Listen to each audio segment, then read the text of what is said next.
Yo, yo, what is going on, my fellow wrestling fans? Welcome to a brand new week, and welcome to a brand new edition of what we like to call the Clash of Le Champions, where we talk about the different personalities, controversy, storylines, and everything in between that center around this world we know and love as professional wrestling. I'm your host, the vegan you believe in, Conscious Kurt, aka the Professor in the flesh as always, and my co-host needs no introduction, but fuck it, he's gonna give y'all one anyway. That's right, ladies and gentlemen. This is tag team partner Jonathan Randall, the Venture himself, at your guys' service. And today is our special prediction episode because Bad Blood is coming up this Saturday, ladies and gentlemen, October 5th in Atlanta, Georgia, on Peacock, ladies and gentlemen. That's where you guys can watch it. Bad Blood, ladies and gentlemen. I cannot wait. And I'm predicting that outside of WrestleMania, this will be the best premium live event of 2024. It's possible. The card is stacked enough and interesting enough where that could happen. But I will say this. I feel like not getting Taylor Swift's Bad Blood song for the theme song was a missed opportunity. You tripping right now. Just stop. I mean, it's better than the Making the Stallion song they got for SmackDown. Well, wait a minute now. Just last week you were just saying how like, oh, it is what it is. It's only 30 seconds. I didn't say I liked it. But I just said that it's not like anything that have a meltdown over. I mean, I don't know. People are entitled to their opinion. Me personally, I didn't like it though. I think everybody else was on the same boat, but it is what it is. I don't even know what's the theme song for Bad Blood anyway. I figured it would be like a Migos song or something because they were like kind of in the promo video a few months ago where like Cody was driving with one of them to the State Farm Arena. Right. And also, speaking of Bad Blood, it was also announced last week that the host of Bad Blood are going to be the women's tag team champions, Bianca Belair and Jade Cargill, which people were also having a meltdown over, saying like, oh, what do we need hosts for a B-level PLE? What do we need hosts for? It's a waste of their talent. It's a waste of their time. Yikes. That's all I got to say to that. Yikes. Yeah, yikes is right. There is one thing I do want to say. So I actually finished the Vince McMahon documentary, and I was actually right for what I was saying last week. That documentary is mainly for like the non-wrestling audience because if you don't know anything about it, that's mainly for you guys. 95% of the stuff they were talking about in that documentary, I kind of like already knew this. There were a couple of things that they did talk about that were very interesting to talk about. But again, I just felt like this was a thing that Netflix was trying to like to jump on.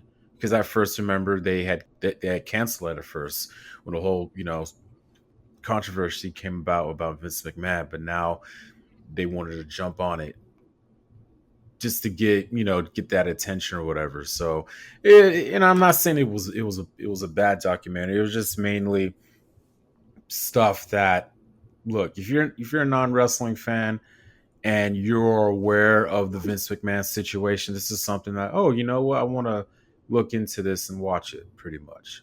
Yeah, it's more for like a non-wrestling fan. If you like haven't watched WWE in years or you never watched it at all, like then you would have gotten a lot more out of it and like said, oh, what the fuck, I can't believe he did this, I can't believe he did that. But us as wrestling fans who've been watching for years, like none of that stuff we saw in the documentary really surprised us, with the exception of several things that I did see in it. Like one example of when Vince was talking about the Rita Chatterton incident, how he like didn't do it, but then after he said that, he said even if it was a rape, the statute of limitations ran out, so there's nothing they can do about it. Oh, are you talking about the situation when they're in overseas, right? That rape situation. That's what you're talking about.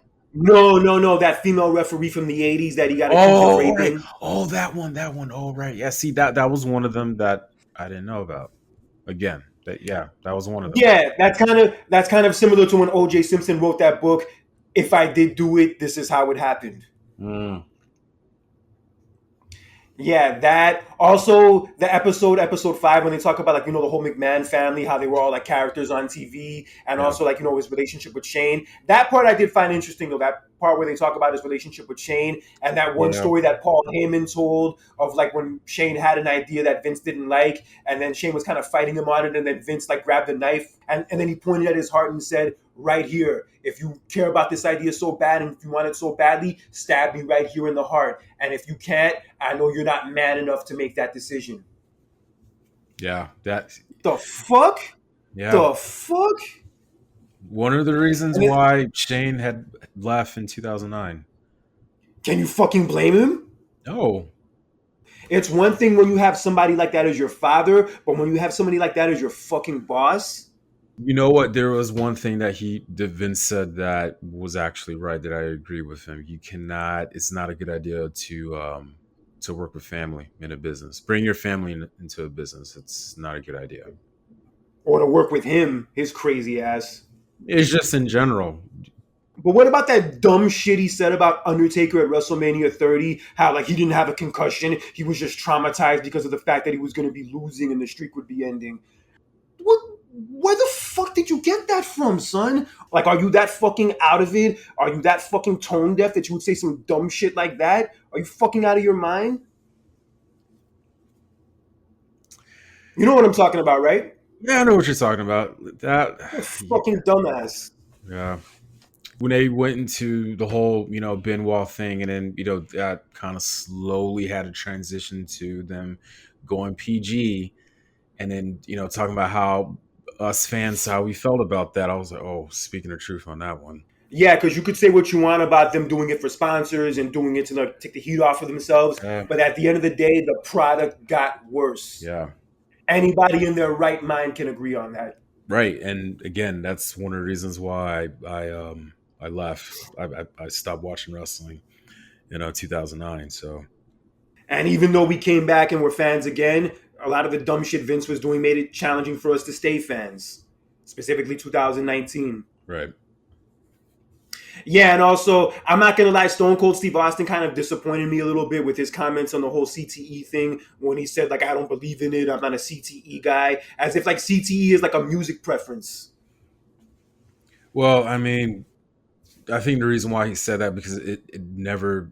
I mean, it hasn't happened to him, and it's really not fair for him to say that because, like, He's had concussion, but he's had concussions before. As even at SummerSlam '98, he had a concussion.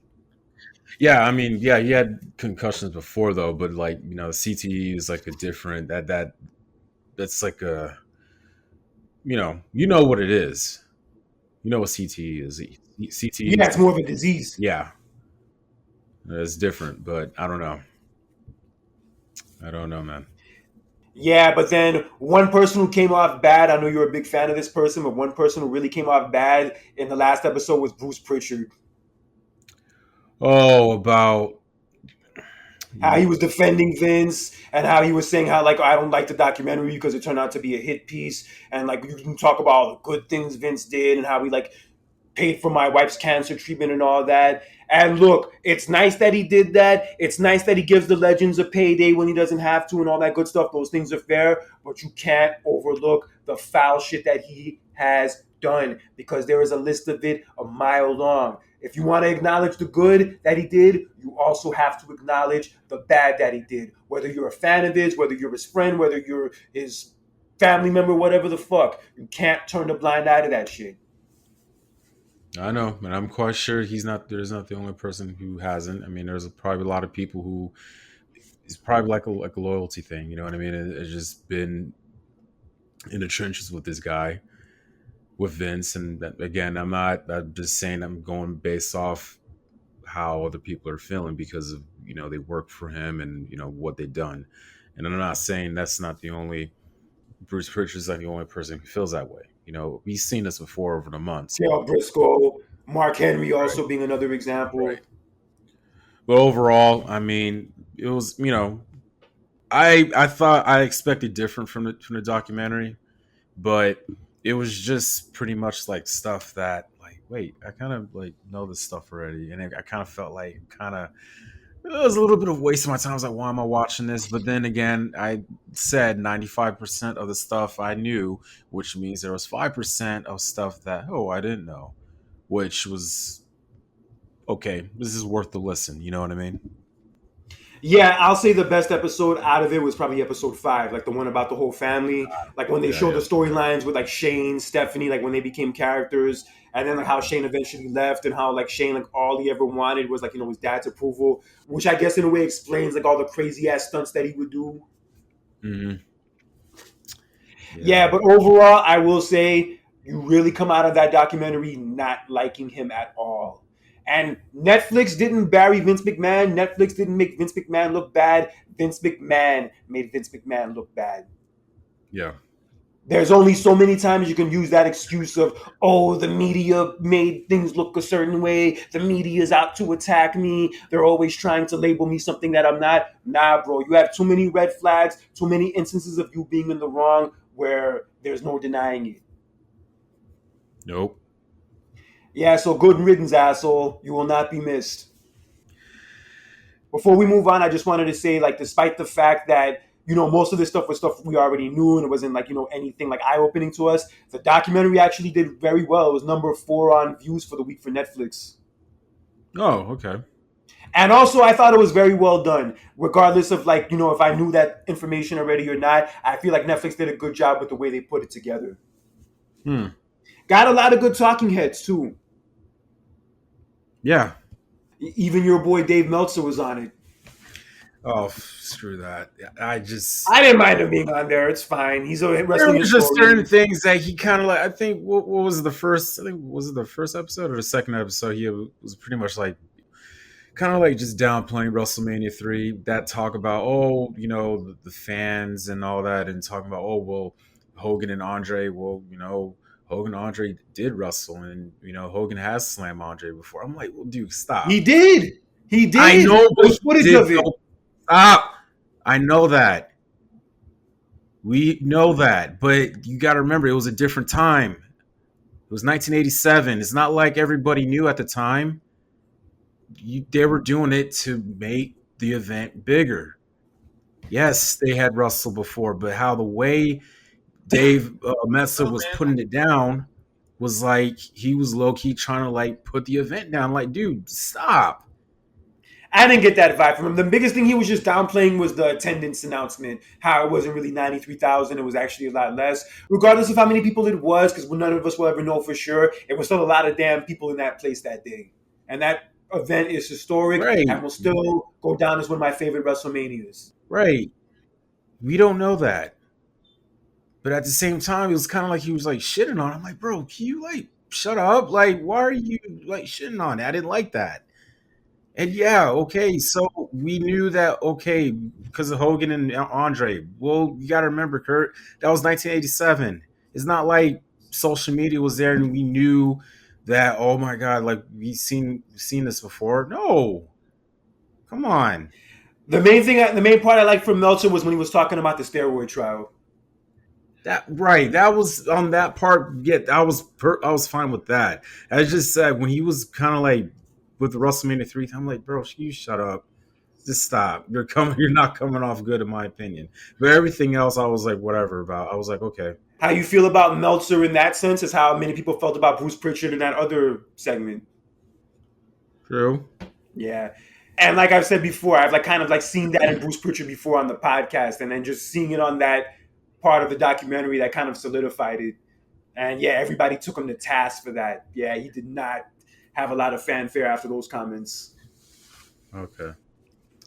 Well, it's done and over with. I'm ready to move on. So So we had Raw this past Monday, and this past Monday's Raw opened up with Jey Uso coming out to celebrate his win of the Intercontinental Championship from the week before.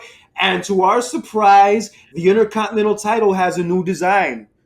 Or not new design, actually colors. kind of received a little bit of an upgrade. Now like Yeah. now the globes on the belt are colored with blue as opposed to just being dark. Yes. Very similar to the IC belt design. Back from when it was 98 when they Yeah, yeah it the was oval 98. belt. The Yeah, oval belt. yeah. Love that belt. I didn't like it at first, but it grew on me. Oh, I always loved it. Always. That is memories for me. I mainly wasn't a fan of it because I liked the design before that so much, and for them to go away from that, I was not happy initially. Okay. That design that they had, from '99 up until I think they had what up until it was like 2011 when they had that design. But yeah, I love that design. It brings back memories for me. So, but yeah, with this one, yeah, it was an upgrade and it looks way more better. There's like more, it has more detail to it, and it looks way much better. So, I love it. Yeah, I'm still not crazy about the design per se, but adding that to the belt makes it look a lot better than it did before. Yeah, huge improvement. Oh hell yeah! So Jey Uso came out to the crowd, and also before he came out to the crowd, his son was actually with him. Right. Yeah, I like seeing that. Yeah, he came out to the crowd to celebrate, but he was actually interrupted by Braun Breaker. And Braun Mhm. Breaker said he was not going to attack him or spear him or be a sore loser. He was simply going to congratulate him for beating him the week before. Yeah, I saw that. I was like, okay, but part of me was like, hmm. But I was like, is he really gonna turn babyface? Because I was like, as I said this a couple weeks ago, or it was last week, because pretty much Braun Breaker has turned babyface, right? But I said to myself, man, I kind of when that happened, I was like, wait, I kind of wanted these two to continue feuding. I don't know what's gonna happen. I don't know if he's like kind of being shady and like probably will turn on him later down the road though. But I want to see these two continue to feud later down the road because if they don't, I mean, who else is gonna feud with Jey Uso in the future? Well, he will have a match on Raw next week as his challenger for the Intercontinental title will be none other than Xavier Woods, whose relationship with Kofi Kingston is falling apart before our very eyes. As this past Mm, Monday on Raw, Xavier Woods kind of got a suspect like victory over Rey Mysterio after taking off his mask and then rolling him up. wow. And then like him and Kofi were talking about it, and Xavier like swore that it was an accident. He swore that he wasn't like intentional or anything like that. And then later on that night, Kofi Kingston had a match with Chad Gable, and as Kofi Kingston was attempting to do the Trouble in Paradise, Chad Gable's leg got pulled by Xavier Woods, which caused Kofi Kingston to fall down and miss the move, and that would ultimately lead to him losing the match. And even backstage in the background of a segment between Gunther and Braun Breaker, which we'll get into in a few minutes, you could see Xavier Woods and Kofi Kingston arguing in the background. And there was footage actually caught of this that was released on WWE's social media page afterwards. And yeah, it's not looking good between these two. It is getting ugly, son. I told you. I told you that hey, bound for a breakup. That's to happen. I'll be honest, this is the best thing that Kofi and Xavier have been doing on TV in years. True, I agree. I told you this is what this happens, man. And they're saying the black wrestlers don't get enough attention on the shows. Oh my god. I know you've been seeing that float around lately. I know that's been like really a big topic Well, of I've been discussion. hearing. Well, yeah. I mean, well, I've mostly been hearing about black male wrestlers haven't been not put on a card on a PLE. That's what I've mostly been hearing. And also, the last time a black wrestler won a singles match at a PLE was at SummerSlam 2022 when Bobby Lashley beat Austin Theory. Right, I remember that. And apparently, WWE's been made aware of this, and maybe they might be making some changes. I mean, look, I can kind of see why people would be a little upset, but I don't think it's to the point where like WWE's like discriminating against the black wrestlers on purpose or anything along those lines. But I do feel like it's been a little bit of a step down, like with certain people, because obviously Bobby Lashley's not in the company anymore. He wasn't really used as much after Triple H started taking over. But just in Right. general, one thing as far as the PLEs go, they only have 5 matches on the PLEs nowadays, and it's not just the black wrestlers that are getting left off. A lot of people are getting left off of them. I agree, and I think my issue is that like some of the like the black male wrestlers are not like they're not being really been pushed into like certain situations. So like, okay, you know what? Potential hasn't been really been pushed. So I think like when you look at the Xavier Woods situation, that's like okay, that's potential. That's why I said last week. That's why I said Montez Ford needs to be singles, man. Got to be singles competitor. There's no telling what this is going to do for him. Hey, it could happen. Anything's possible. Eventually, Brett and Anvil split up, and Sean and Marty split up. We all know how that went down. I just hope that if Montez and Angelo Dawkins split up, I just hope it doesn't go down that way, where like Montez Ford like throws him through a glass window, like Angelo Dawkins just goes into obscurity. I just hope it doesn't go down that way. Yeah, we don't want those kind of problems. Oh, we don't know what's going to happen. I mean, you said it yourself. Maybe Hawkins may be the bigger star. You see that potential we've never seen. It happens. Yeah, but with the Xavier and Kofi thing, there's a chance they could stretch this all the way to WrestleMania. Possible, yeah. I wouldn't mind that. It's been interesting so far. It's been one of the better parts of Raw, honestly. And yeah, anything can happen with that. But we will see what happens on Raw Monday when Xavier Woods challenges Jey Uso for the Intercontinental title. And I think we have a good idea of how that match is going to turn out. Yeah. I mean, Jey Uso just got the title. I mean, come on. Yes, he just got the title. And yeah, he's not losing it anytime soon. But another person who probably won't be losing his title anytime soon, although he will be defending it on Raw this Monday, is the World Heavyweight Champion Gunther. As this past Monday, after being taunted by Sami Zayn and laying his ass out with a powerbomb, he finally accepted his challenge. And it will be taking place Monday night on Raw. And after the segment in which he laid out Sami Zayn, he actually had a face-to-face confrontation backstage with Braun Breaker. Ooh. So it looks like Braun Breaker is turning babyface. Yeah. He did. I think after that handshake with Jey Uso, I mean, that really solidifies it. So yeah, so we'll see what happens with that.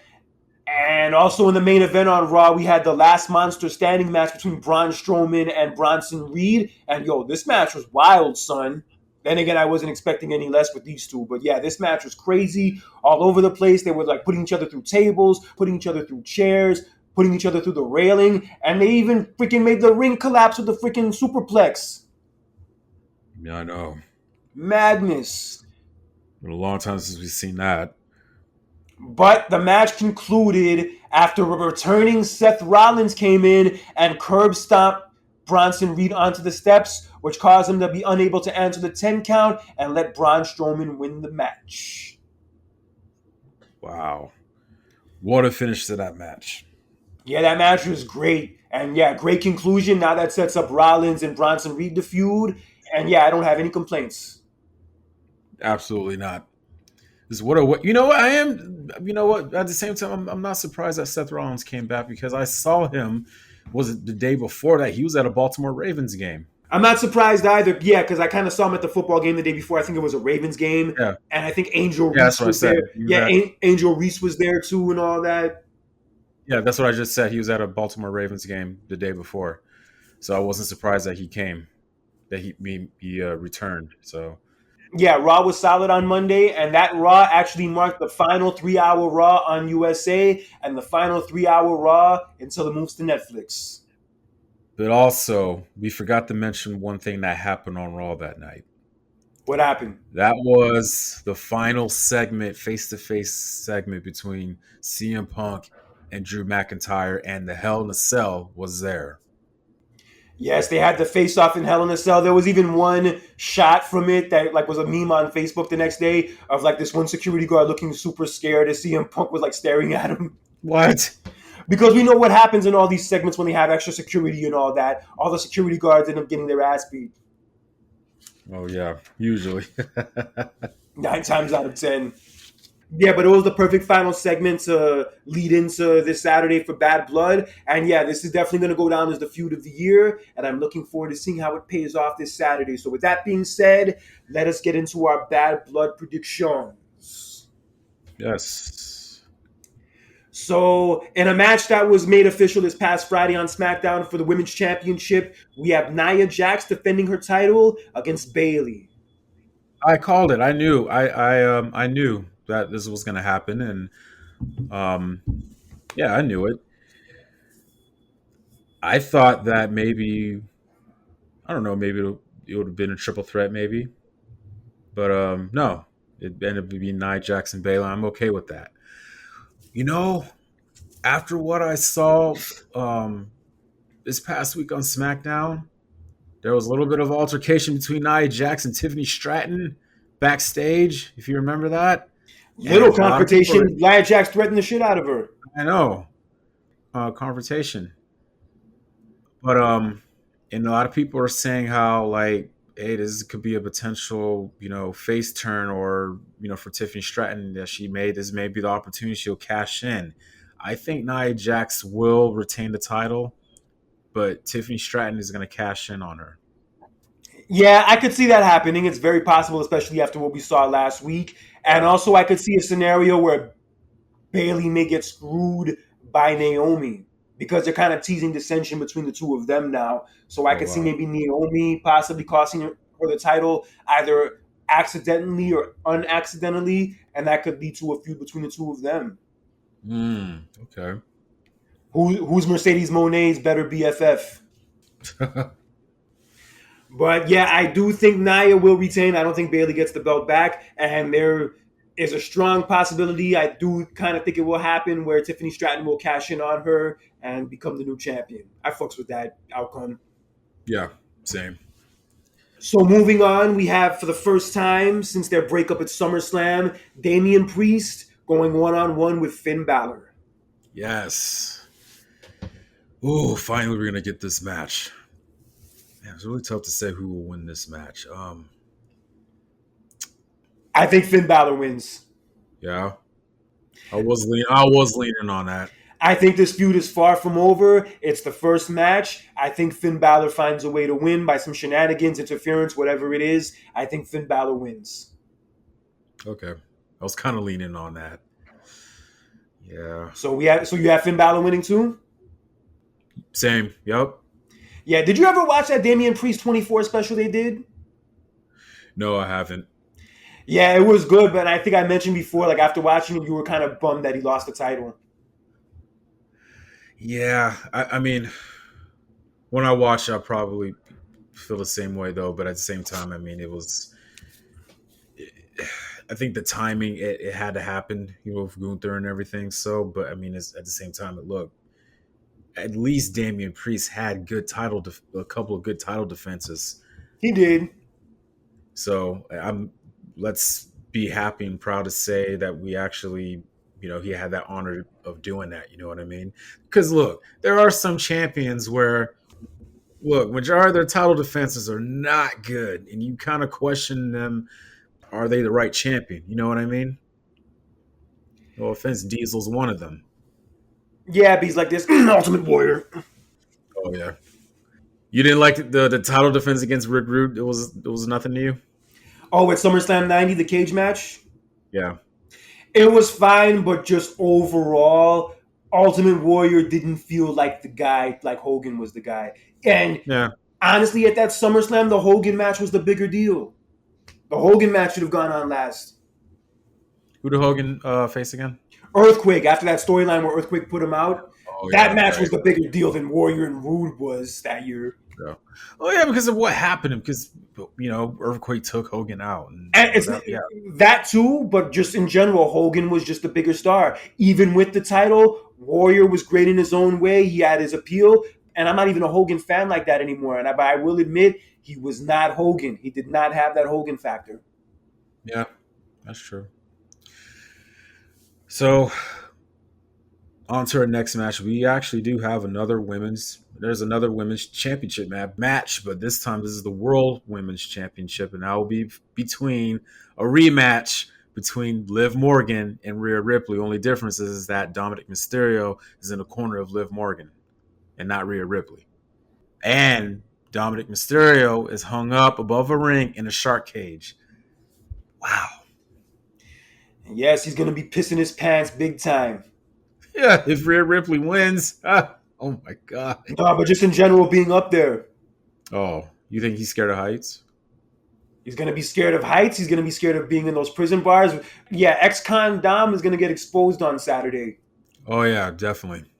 I hope he's wearing dark colors. Oh, of course. I've never seen that man wear any light colors. I hope he doesn't get a nosebleed like Jerry Lawler did back in '95 when they hung him from the cage in the top of the ceiling. Oh God. Yeah, that's going to be an interesting dynamic. I think, despite that, though, despite the fact that Dominic will be hanging from the ceiling and he won't be able to interfere, I feel like somehow, some way, Liv Morgan's going to find a way to retain. Mm. And there was one scenario that Jason Solomonster brought up, which might be interesting that I think could happen. Hmm. Liv Morgan could get an assist from a returning superstar to help her retain her title on Saturday. Really? And that returning superstar could be Raquel Rodriguez. Oh my God. What? And what factors? What factor does Raquel Rodriguez goes in? Because like, is there any like? My memory may be a little. I'm trying to remember something, but Raquel and Rhea Ripley are like BFFs in real life. If you ever seen like pictures yeah, from them yeah, in NXT and all that, yeah, they were like really close. And also Rhea Ripley did beat her last year when she was the champion. And Raquel Rodriguez and Liv Morgan used to be tag team partners. They were tag team champions actually. yeah. So that could also play Crazy. into it. Yeah, so it's very possible that Raquel Rodriguez can become the newest member of Judgment Day or Street Trash or whatever they call themselves now. Wow. I could see that happening, man, because I kind of feel like this feud still has some juice left, and I'm not ready for it to end yet. So No, no, no. I could see Liv finding a way to retain, and they could stretch this out a little bit longer, maybe to Saturday night's main event. I can definitely see that. That's wow. WrestleMania might be a little too long, but who Oh, knows? oh yeah, Maybe that's way go too that long. far. Ooh, it's way too long. Because the thing is, Rhea doesn't really need the title. She's freaking white hot even without it. She's one of the five biggest stars in the company, honestly. Hmm.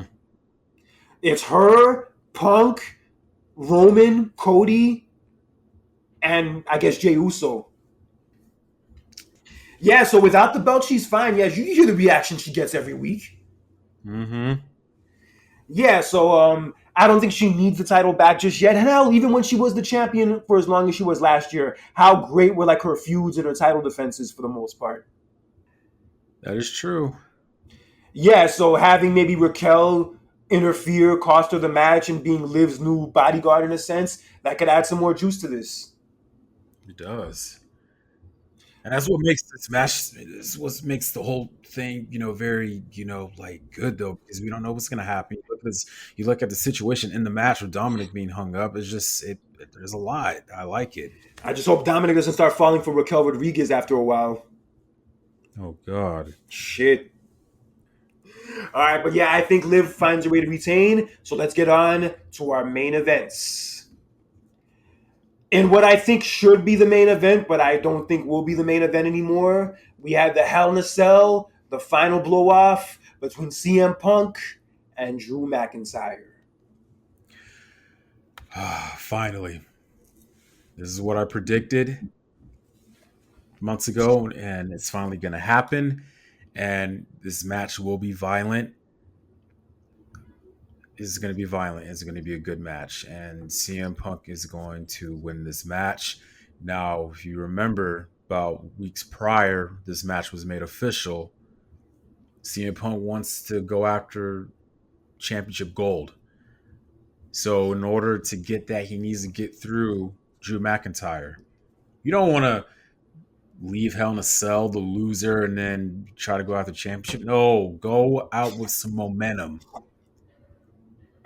Go out with some momentum. This is the way you do it. CM Punk wins this match. I agree. CM Punk wins for everything Drew's done to him ever since this feud started with him trolling him when he first got hurt. Yeah.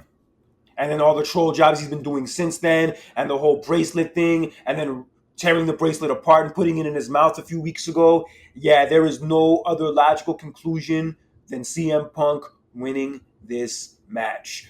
But I will say this has definitely been one of the best parts of the show the whole year, best feud the whole year in all of wrestling. And I cannot wait to see what the final chapter of this feud has for us. Because, yo, this shit is going to be epic. It is. It is. And they both have experience in Hell in a Cell. And Drew McIntyre even said that the bump he took in the Hell in a Cell with Randy Orton 4 years ago almost ended his career. Like he almost thought his neck was broken. Sheesh.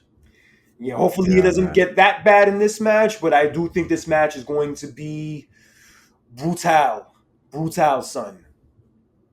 Very. And I actually have some little interesting facts about Hell in a Cell, but before I get into that, we'll make our last prediction for this event. Yeah, but I do think Punk wins. I mean, there's no logical conclusion other than that. But I do like the Yeah, callbacks they've been doing with this feud to other matches from '97. Like, the match at SummerSlam with Rollins being the referee was a callback to the Undertaker and Brett match from SummerSlam '97. And now yeah, this is going to be like a callback to the Undertaker and Shawn Hell in a Cell because it's going to be on the anniversary of that same match and also at the same event, too. yeah. It's just crazy how. Sorry, I'm surprised how you know how far, how long it's been. I mean, it felt like it was just yesterday when the feud had just started.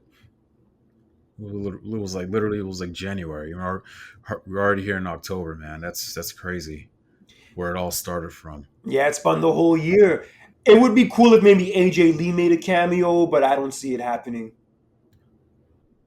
You never know, but I'm still waiting to see her on that episode of Heels that I heard she was on. I've actually been watching that show. Punk has been in multiple episodes, actually. really, Yeah, Punk's in multiple episodes. He's kind of like, like a past his prime wrestler who's like, still working on the independents. hmm And yeah, he has a southern accent too. oh wow, that's Also, Mick Foley was on an episode too, but he didn't play Mick Foley. He plays like a podcaster. got you. Yeah, solid show. That Stephen Amell dude is the main character. Yeah, this is the end of this feud. It's definitely gone on for a long amount of time, and now it's time for both of these dudes to move on. And there's no better way for them to blow it off. There's no better way for them to bring an end to it than Hell in a Cell. And that's what Hell in a Cell should be used for, to blow off a feud. Not just for a random match for like, oh, it's October. Let's bring out the Hell in a Cell and put random people in it with pink ropes. hmm Yeah, thank God those days are over. I get it. They were doing it for the breast cancer thing, but that's whatever. But I'm not gonna get into that. And thank God there's no more McDonald's playground Hell in a Cells either. Yep. No. All right, but we have CM Punk winning this match. Final conclusion of this feud, and I think Punk probably moves on to Gunther, and McIntyre maybe moves to SmackDown. Yeah, as you predicted, and potentially feud with Cody Rhodes. Possibly, but Cody Rhodes is going to have his hands full as we get into our next prediction. So, what I think is going to be the main event of the show, considering it's the two top guys in the company and it's also their hometowns in a sense, we have Cody Rhodes and Roman Reigns in a tag team match, teaming up together for the very first time, and also marking Roman's very first match since WrestleMania against the new bloodline of Solo Sikoa and Jacob Fatu. Wow. Ooh. Biggest question is Roman Reigns and Cody Rhodes going to have each other's back? I think they will. They don't have any other choice. No, they don't. This is Roman Reigns' first match since WrestleMania 40. Yep. Yep, I have Roman Reigns and Cody Rhodes winning. And, got to remember, they're in Atlanta. How can we forget? Yeah, Cody's hometown and where Roman played football. Yep. Part of me is a little bummed that I won't be there, but Man, I know. It's just had the bad timing for you, dude. Bad timing, but hey, at least you're going. this is the second damn time this happened to me. I moved from Vegas like literally like a month and a half before SummerSlam, and then I moved from Atlanta a month before Bad Blood. Oh, man. But at least I got WrestleMania and SummerSlam to look forward to next year. Hell, I can maybe still go to Saturday night's main event. Yeah, that too. I was getting ready to say that, so. And predictably so, we have Roman and Cody winning, but Cody did tease a major promo package that will be airing on Saturday during Bad Blood that will have implications for Crown Jewel. Really? Hmm. And he's also been teasing what he may be doing at WrestleMania next year. Wow. So, with that promo package tease, could it be possible a certain someone could be returning? Well, I got to see this little promo package thing. It could be maybe the sign of The Rock returning, or it could maybe be a promo package promoting the rematch between Cody and Roman for Crown Jewel. Mm, Because I feel like we're gonna get a Cody and Roman rematch, and it could be maybe at Crown Jewel possibly, or maybe Saturday night's main event. possible. But now this makes Bad Blood all the more interesting and all the more can't miss. But it's gonna be weird. It starts at 6 o'clock at night, and actually not at 7 or 8. Bad Blood. Yeah, Bad Blood's gonna start at 6 because they don't want to interfere with the UFC fight that's happening Saturday night. So they're gonna end it early so that people can watch the fight. I didn't know there was a UFC fight going on. Okay. Yes, that's why they're doing it earlier in the night. Well, I'm going to be doing double duty that day anyway, though, because my Padres are still in the playoffs right now, and they have a date with the Dodgers in this divisional series. Game one's on Saturday, so I'm going to be watching both. But yes, that's your card for Bad Blood this Saturday, 6 p.m. start time from Atlanta, Georgia. And yeah, it's definitely a stat card and definitely one I cannot wait to watch. This is definitely one of the better cards they've had this year. I'll say definitely, I don't know if it'll be better than SummerSlam, but I think it'll definitely be better than Bash in Berlin was. I don't know, man. I have a feeling this could potentially be that outside of WrestleMania, it could be potentially be a great premium live event. I could see it. That's I can rough, feel man. it. Yeah, WrestleMania is hard to top. WrestleMania is I hard to said top. outside. I said outside of WrestleMania. Hell, even SummerSlam I thought was pretty good too.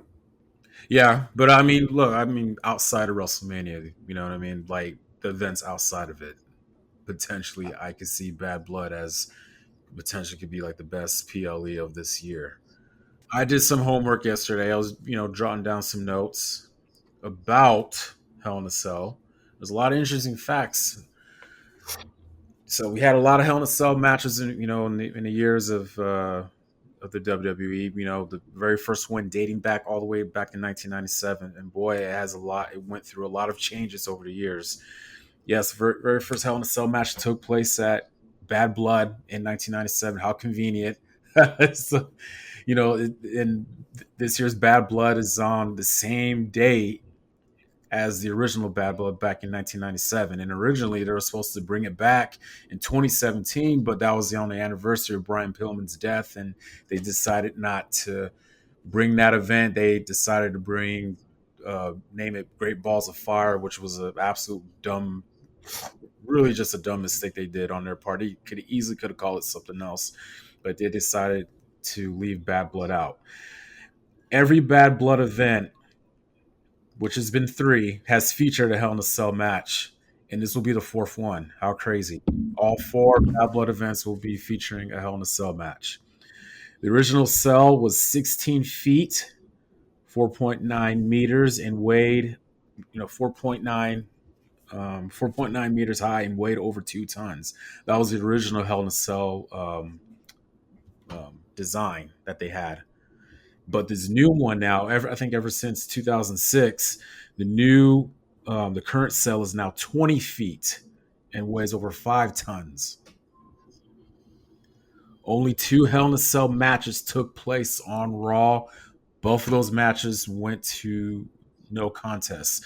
Both of these matches actually were in '98, I believe. It was so you had Undertaker, Austin versus Mankind and Kane, which ended in a no contest. And in the second match, there was a Hell in a Cell match between Mankind and Kane. Crazy. Yeah, I remember both of those. Yeah, I remember those very well.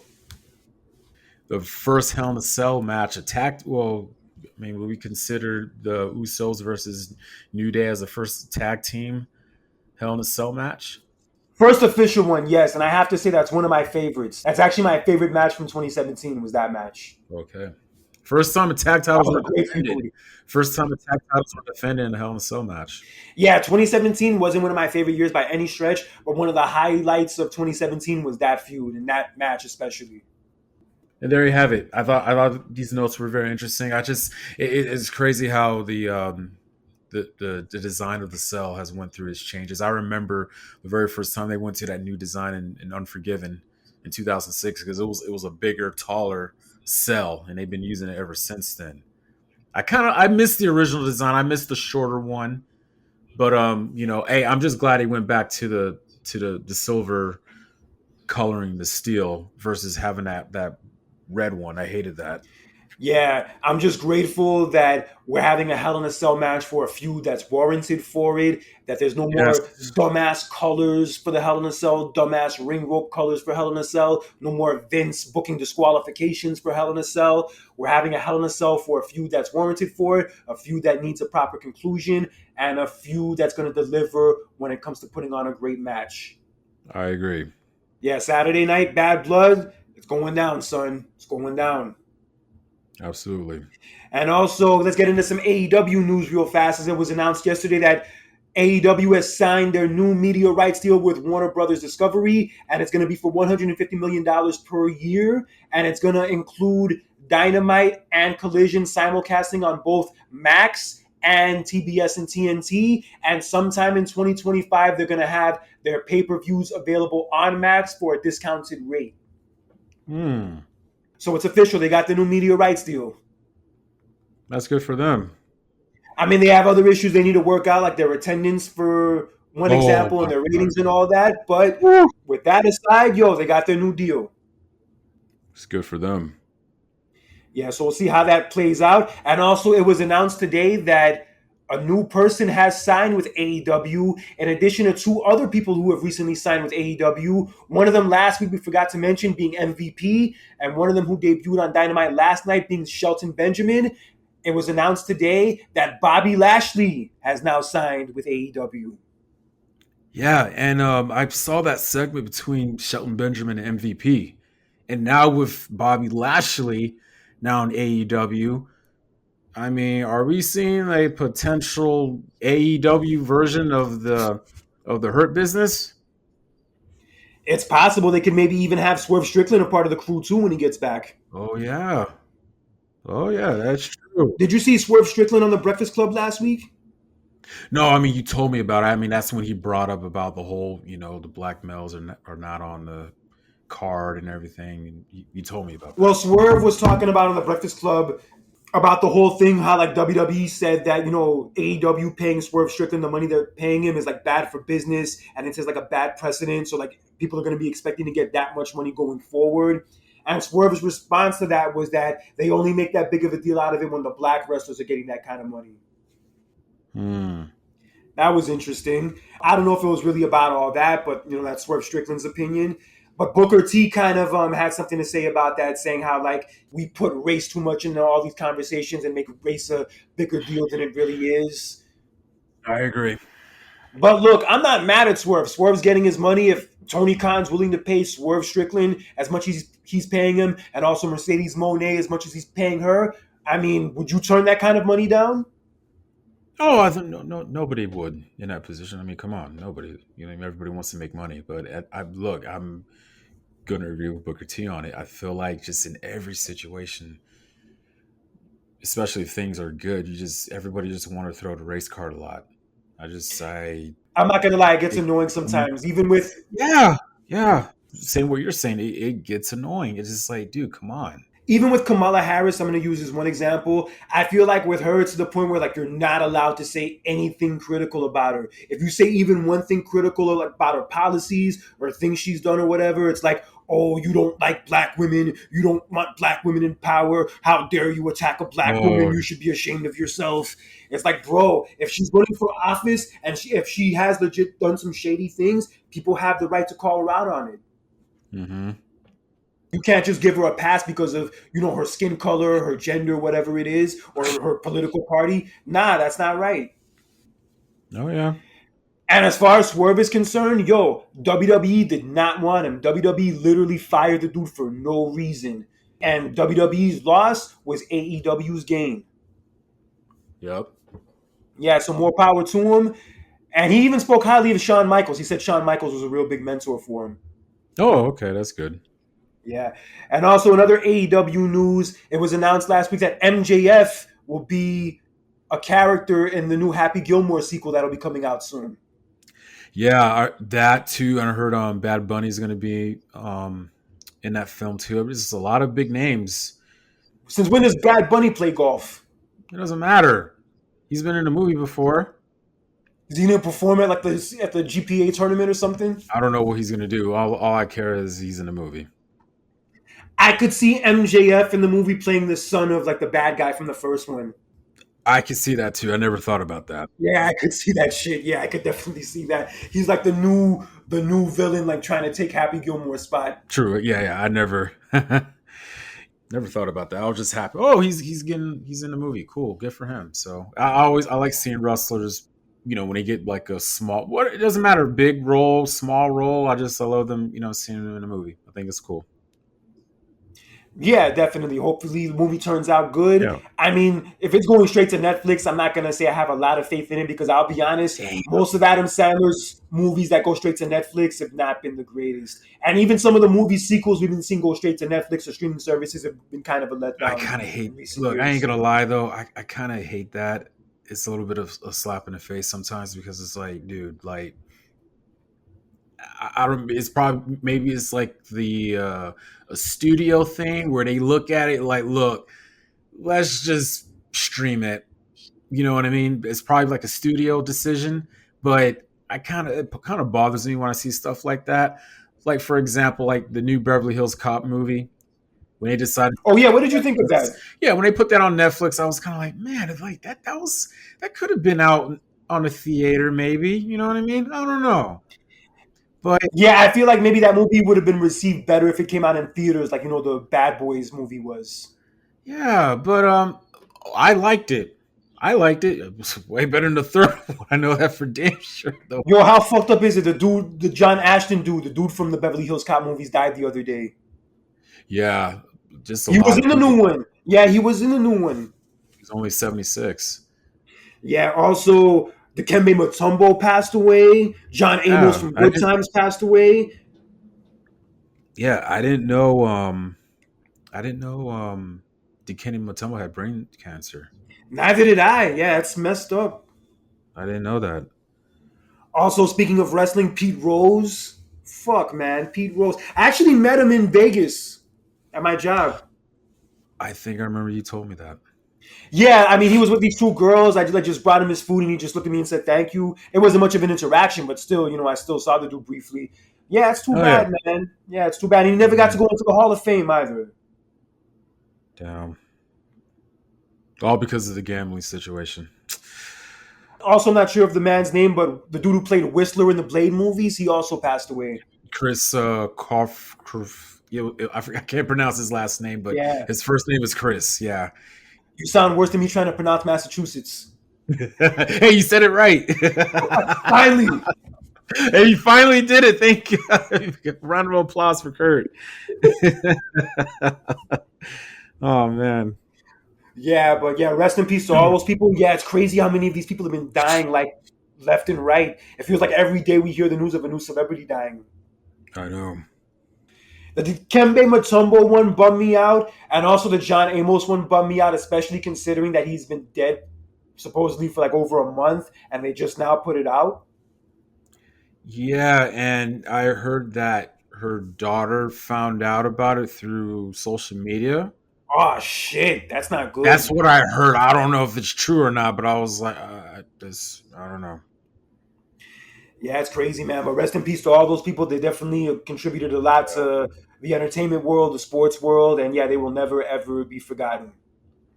Rest in peace. Crazy. The Kembe Mutombo was a part of the team that, for the first time, as an A seed, knocked off a number one seed. That being in the '94 playoffs when the Nuggets knocked off the Sonics.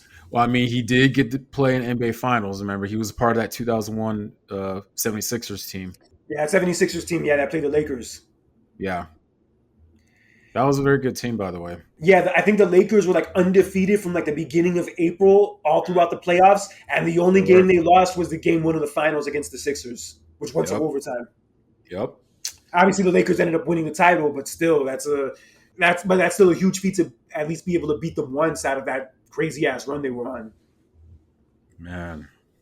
Yeah, and also another sad news. Our best wishes to Illya Dragunov, as during a live event match this past weekend against Gunther, he suffered a torn ACL, and he's going to be out for 6 to 9 months. Damn. Oh, man. Fuck, man. Fuck. Yeah, it's sad, man. He was doing so well. He was putting on some great performances, and yeah, now he's going to be out for almost a year. Man.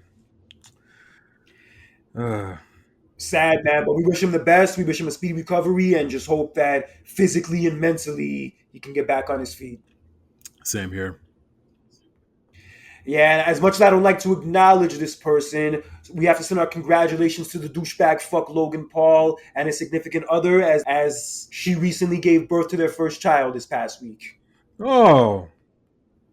Congratulations to them. It's funny, I just saw in a survey that Logan Paul was rated the third dumbest celebrity.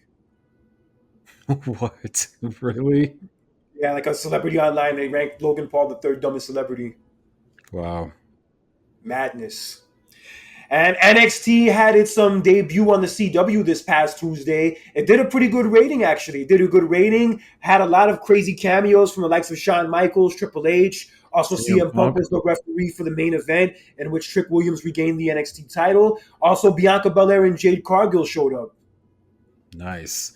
Even NXT even changed their logo and Yes, got they new did. belts. New belts. Got new belts too. Looks like, yeah, it is a new era for NXT. We'll see how this all turns out. I think maybe NXT can do for CW what SmackDown did for UPN back in the day.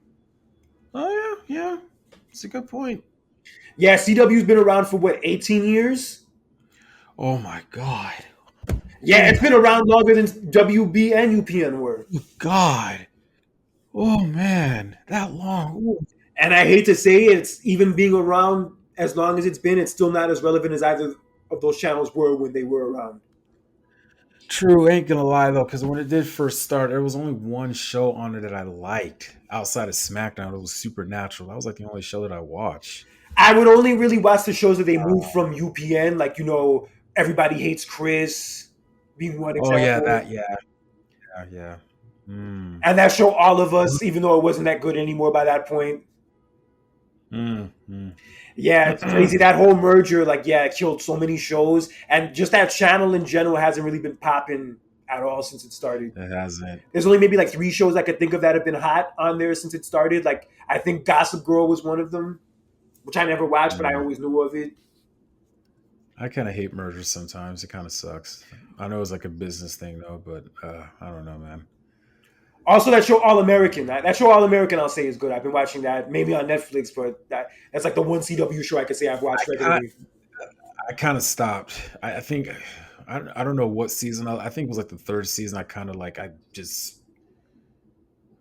backed off from it. I think there was like too much unnecessary drama in there. Yeah, fair enough. It definitely gives off soap opera vibes, and yeah, but it's funny. Shawn Michaels said that whenever CM Punk is ready to retire, he's more than willing to, give over control of NXT to him. I thought it was funny. I thought it was funny how CM Punk was literally having the gauge, the short biker shorts, just like Shawn did back in the day. I thought that was hilarious. See, I think he did it for AJ. Oh Lord! And plus he was wearing his hat too, and that was like, oh my God, I can't do this. I can't. Yo, before we get out of here, how funny would it be on Saturday at Bad Blood if they did a segment to build for a match at WrestleMania between Offset and Cardi B, since they both live in Atlanta? And they're divorced, right? Yeah, Cardi B's calling him out for always cheating on her, and then he's calling her out for cheating on him while she was pregnant with their child. Oh, yeah, this whole thing is a mess, bro. This whole thing is a mess. It's a mess. Oof. I just get turned off by shit like this. I'm not gonna lie. I really get turned off by this kind of just airing out your dirty laundry out there, dude. Come on. Oh my God. Yeah, that's why I'm not a fan of a lot of these modern female rappers. That's another reason why. Like, a lot of them are just very messy, and very messy publicly. Hey, thank you for posting that. It was a week ago about the female rapper. Yeah, Glorilla talking about something about being a man's piece doesn't. Oh no, no.